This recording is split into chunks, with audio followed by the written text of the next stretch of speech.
Nongeye kuguha ikaze wo gukurikira Sheda Movie. Uyu munsi naguteguriye byinshi ku buzima ndetse n'icyo wakora kugira ngo ukereze ubusaza. Abahanga hari byinshi bagiye batangaza byagufasha. Ikiza ku mwanya wa mbere, abahanga bakugira inama yo gusenga.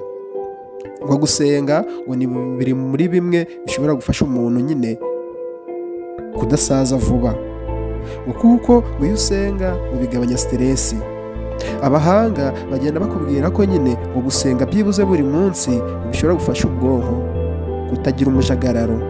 Ikindi kiza ku mwanya wa kabiri, abahanga bakugiraho inama ni ukurya neza, ukarya imboga n'imbuto nyine.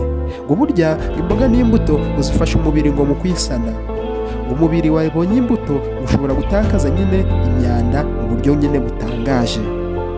Ikindi kiza ku mwanya wa gatatu, abahanga bagenda bakugiraho inama y'ibyo wakora kugira ngo ukereze ubusaza ari no kugira ubuzima bwiza.